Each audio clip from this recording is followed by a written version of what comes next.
Well, China's growth as a maritime power has a direct impact on regional security and its balance in the Asia-Pacific region.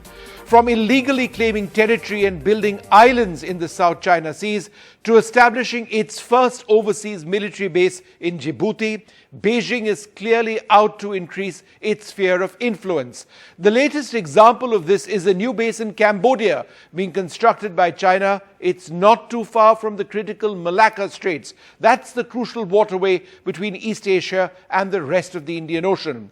What is China doing? How is India responding? We have this special report.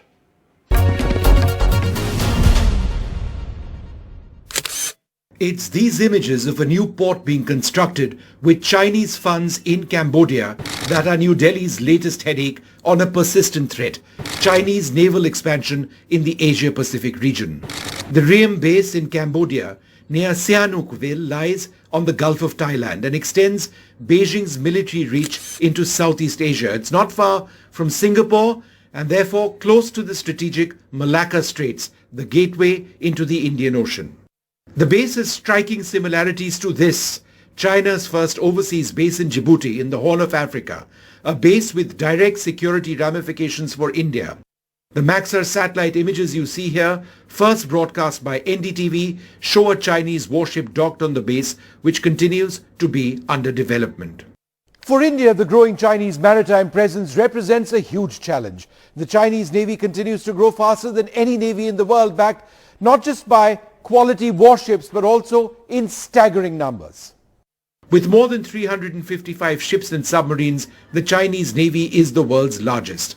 In the next 3 years, that number is expected to go up to 460 ships and subs. In addition to this, there are at least 85 patrol vessels, several armed with anti-ship cruise missiles. India competes with this huge presence with our geography, with the massive peninsula and the strategically located Andaman and Nicobar Islands. India is well positioned to monitor the waters of the Indian Ocean, not just through warships, but also maritime reconnaissance aircraft, such as the P-8 you see here.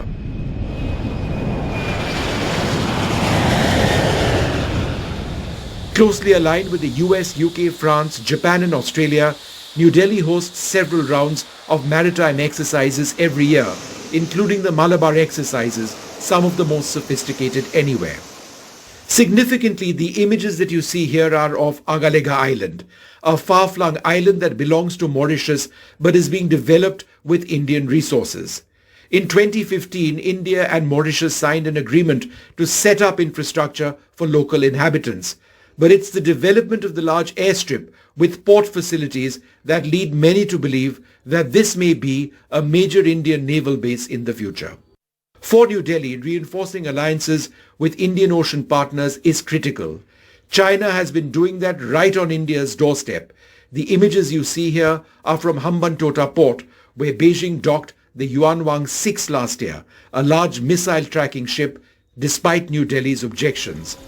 The Yuanwang eventually went away only to return to the Indian Ocean. It's sailing presently in the South Indian Ocean. India counters this Chinese influence by building up relations with New Delhi's close regional partners. Last month, Delhi decommissioned and transferred the guided missile corvette INS Kirpan to Vietnam, a move the Navy chief said was assurance to our friends and partners. India has also transferred this Russian-built submarine, the ex-INS Sindhuveer, to Myanmar. This is Myanmar's first and only serving submarine. Further afield, India has signed a $375 million contract with the Philippines for 3 batteries of supersonic BrahMos cruise missiles, among the most advanced in the world. These represent a direct threat to Chinese interests in the South China Sea. What remains clear, though, is that thousands of kilometers away from the contentious Himalayan boundary, India and China are in the midst of a serious battle for presence in the waters of the Indian Ocean.